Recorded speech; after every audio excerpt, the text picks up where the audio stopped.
922번째 책 소개입니다. 책에서 일부 내용을 발췌하여 소개드립니다. 책 제목 돈의 심리학. 저자 모건 하우절. 출판일 2023년 11월 6일. 상상 빌더 한 줄 요약. 부자 되는 방법을 알자. 책 소개. 국내외 투자자들이 앞다퉈 추천하는 현대판 고전 돈의 심리학 30만 부 기념판 출간 기념 보너스 스토리 수록. 월스트리트 저널에서 10년 넘게 금융과 투자에 대한 글을 써온 칼럼니스트이자 콜라보레이티브 펀드 파트너로 활동 중인 모건 하우절의 첫 책이다. 출간 즉시 아마존 투자 분야 1위를 차지했고 개인 투자자부터 전문 컨설턴트까지 극찬 세례를 받으며 명실상부 2020 아마존 최고의 금융도서로 평가받는다. 돈의 심리학은 총 20개 스토리로 구성되어 있다. 스토리텔링의 천재 소설가의 기술을 가진 금융작가라는 별명답게 모건 하우절이 들려주는 20개의 투자 스토리는 대단히 매력적이다. 하나하나 실화와 실증의 바탕을 두대 이야기의 재미와 투자의 교훈을 빠짐없이 담아냈다.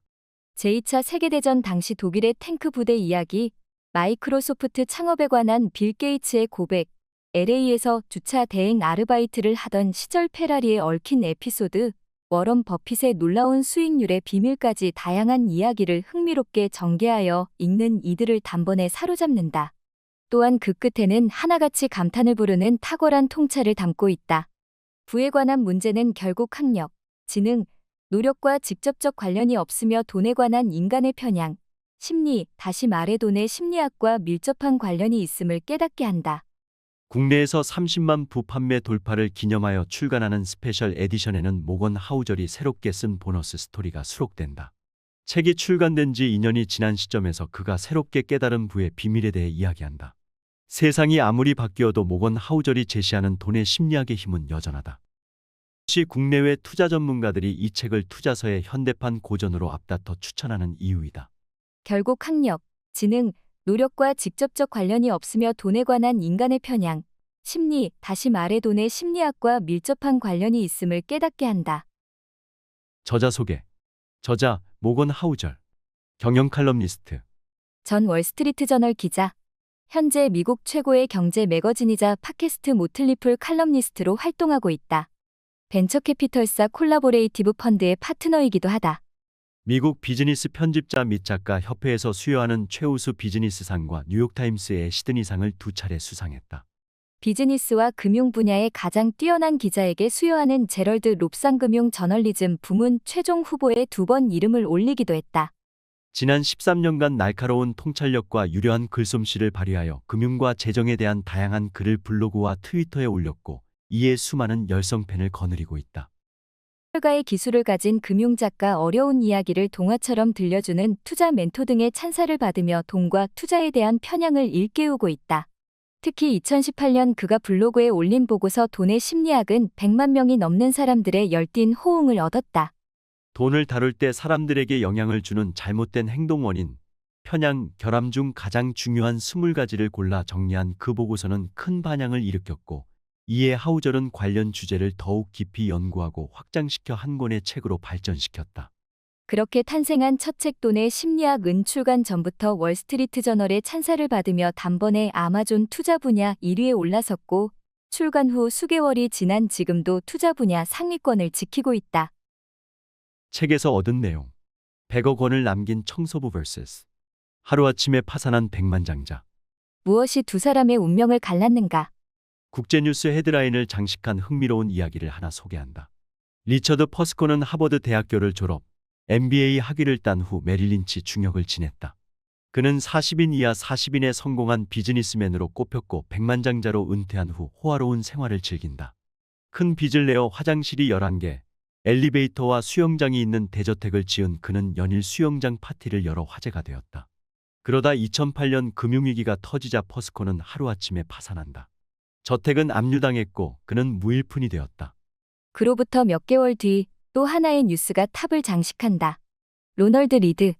고등학교가 최종 학력인 그는 25년간 자동차를 수리했고 17년간 백화점 바닥을 쓸었고 38세에 방 2개짜리 집을 산 뒤 죽을 때까지 이곳에서 살았다. 잡력부 로널드 리드가 사후에 남긴 재산은 무려 100억 원. 이 놀라운 소식은 뉴스의 탑을 장식한다. 투자는 IQ 테스트가 아니다. 월스트리트 저널 기자가 깨달은 부의 비밀. 월스트리트 저널 칼럼니스트로 10년 넘게 금융과 투자에 대한 글을 써온 모건 하우절은 이 두 사례를 보며 깊은 고민에 빠진다. 100억 원을 남긴 청소부와 하루아침에 파산한 백만장자 투자자. 무엇이 두 사람의 운명을 가른 걸까? 그 차이는 무엇인가? 모건 하우절은 오늘날 우리 시대의 로널드 리드와 리처드 퍼스콘 같은 사례가 동시에 존재한다는 것은 두 가지로 설명 가능하다고 말한다. 첫째는 재무적 결과는 재능, 노력, 학력 등과 직접적 관련이 없다는 것. 둘째는 부의 축적은 과학이나 숫자보다는 오히려 심리적 측면이 강하다는 것. 모건 하우절은 특히 두 번째 사실에 주목했고, 이처럼 돈과 관련한 심리, 돈을 대하는 태도 같은 소프트 스킬을 돈의 심리학이라 칭했다. 금융위기에 관해 공부를 하면 할수록 글을 쓰면 쓸수록 나는 금융위기가 금융이라는 렌즈가 아닌 심리학과 역사의 렌즈를 통해서 볼 때 더 잘 이해된다는 사실을 깨달았다. 사람들이 왜 빚에 허덕이는지 이해하려면 이자율을 공부할 것이 아니라 탐욕과 불안, 낙천주의의 역사를 공부해야 한다. 투자자들이 왜 약세장 바닥에서 자산을 팔아버리는지 이해하려면 미래의 기대수익 계산법을 공부할 것이 아니라 가족들을 지켜보아야 한다. 나의 투자가 우리의 미래를 위험하게 만들고 있는 건 아닌지 의구심을 갖고 그 고통을 생각해야 하는 것이다. 부자가 되는 것 vs 부자로 남는 것. 워런 버핏은 부자로 남았고 그의 친구 릭 게리는 사라졌다. 모건 하우절은 20개의 흥미로운 스토리를 전한다. 그중 릭 게린의 이야기가 대단히 인상 깊다. 릭 게리는 40년 전 워런 버핏과 찰리 멍거의 투자 단짝이었다. 버핏과 멍거, 게리는 공동으로 투자를 하고 사업을 맡길 매니저 면접도 함께 보았다. 그러던 게리는 사라져버렸다. 버핏은 이렇게 말했다. 찰리와 저는 늘 우리가 믿기지 않을 만큼의 부자가 될 거라는 것을 알았습니다. 우리는 부자가 되려고 서두르지 않았어요. 결국 그렇게 될 거라는 걸 알았으니까요. 게린 역시 우리 못지않게 똑똑했지만 그는 서둘렀던 거죠. 릭 게리는 버핏, 멍거와 무엇이 달랐던 걸까? 그는 1973년부터 1974년까지 이어진 경기 하락 때 대출금을 사용해 투자금을 늘렸다. 이 2년 동안 주식시장은 거의 70% 하락했고 게리는 추가 증거금 납부를 요구받았다.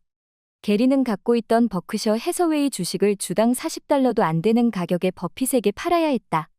릭 게이는 부자가 되었지만 부자로 남지는 못했다.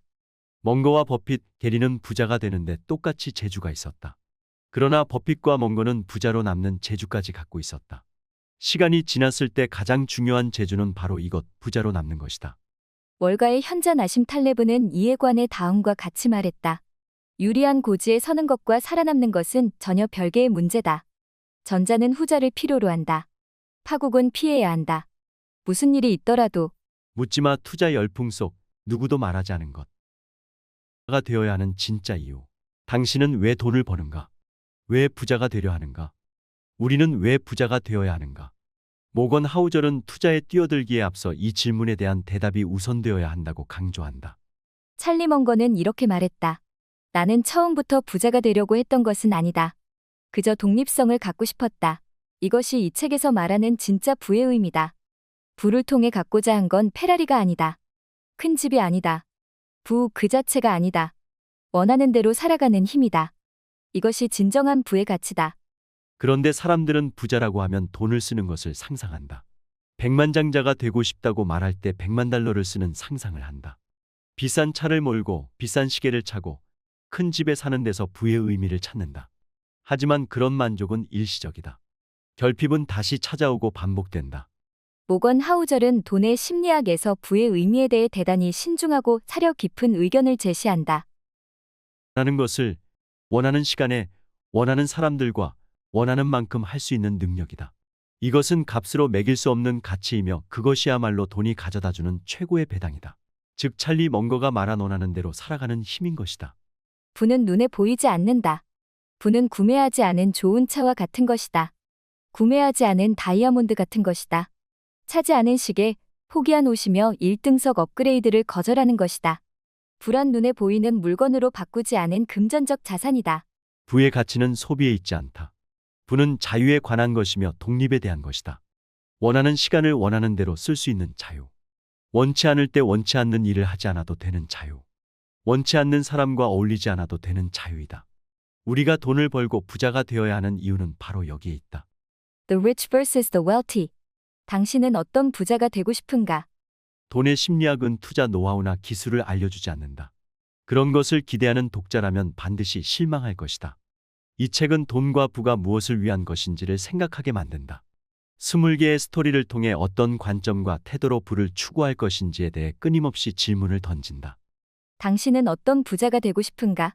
10만 달러짜리 차를 몰며 현재의 소비에 충실한 부자인가? 아니면 눈에 보이지 않지만 미래의 자유를 위해 자산을 확보한 부자인가? 재정적 성공이 무엇이냐는 질문에 모건 하우절은 한마디로 대답한다. 생존, 생존, 생존입니다. 투자란 재정적 성공이란 생존이다. 언제나 항상 투자에 성공하는 사람은 없다. 어제 잘 되었다고 해서 오늘 잘 된다는 자연법칙 또한 존재하지 않는다. 그러나 사람들은 이 사실을 무시하거나 외면한다. 버핏의 투자 단짝 릭게리는 사라졌다. 백만장자 리처드 퍼스콘 역시 하루아침에 파산했다. 자본주의란 그런 것이다. 영원한 행운은 없고 세상은 친절하지 않다. 따라서 투자든 커리어든 사업이든 상관없이 생존이 전략의 기본 중에 기본이 되어야 한다. 아무리 큰 이익도 전멸을 감수할 가치는 없기 때문이다. 하우절은 파산하지 않고 전멸하지 않고 끝까지 살아남는 부의 길을 강조한다. 제2차 세계대전 1화부터 빌 게이츠의 고백까지. 단숨에 빠져드는 20개의 투자 스토리. 스토리텔링의 천재 소설가의 기술을 가진 금융작가라는 별명답게 모건 하우절이 들려주는 20개의 투자 스토리는 대단히 매력적이다. 하나하나 실화와 실증의 바탕을 두대 이야기의 재미와 투자의 교훈을 빠짐없이 담아냈다. 제2차 세계대전 당시 독일의 탱크 부대 이야기, 마이크로소프트 창업에 관한 빌 게이츠의 고백, LA에서 주차 대행 아르바이트를 하던 시절의 에피소드, 워런 버핏의 놀라운 수익률의 비밀까지 다양한 이야기를 흥미롭게 전개하여 읽는 이들을 단숨에 사로잡는다. 또한 그 끝에는 하나같이 감탄과 탄식을 부르는 통찰을 담고 있다. 출간 후 세상의 반응은 뜨거웠다. 월스트리트 저널과 뉴욕타임스는 찬사를 늘어놓았으며 많은 전문 투자자들이 2020년 최고의 금융도서, 내가 만난 가장 독창적인 책이라는 극찬을 SNS에 올렸다. 아마존 투자 분야 1위에 오른 데 이어 출간 후 수개월이 지난 지금까지도 여전히 분야 탑 5를 지키고 있다. 역사상 가장 큰 유동성이라 일컬어지는 2020버블 논란 속에 거센 투자 열풍이 지속되고 있다. 이런 가운데 돈의 심리학이 던지는 메시지는 어쩌면 누군가에게는 찬물을 끼얹을지도 모른다. 하지만 좀 더 멀리, 좀 더 후회 없는 투자를 하고자 한다면 이 책의 메시지는 반드시 한 번은 짚고 넘어야 할 트랙 같은 것이다. 주식 투자를 하든 부동산 투자를 하든 상관없다. 무엇을 위해 돈을 벌고자 하는지, 지금 자신이 어떤 자리에 서 있는지를 먼저 정의하지 않으면 위기가 왔을 때 파산, 파멸이라는 극단적 상황에 처해질지도 모를 일이다. 앞에서 한 얘기를 한 번 더 반복하겠다. 파국은 피해야 한다. 방향성 없는 투자로 파산을 한다면 다시는 기회가 없다. 생존을 위한 첫 번째는 바로 돈의 심리학을 아는 것이 될 것이다. 지금까지 상상빌더였습니다. 감사합니다.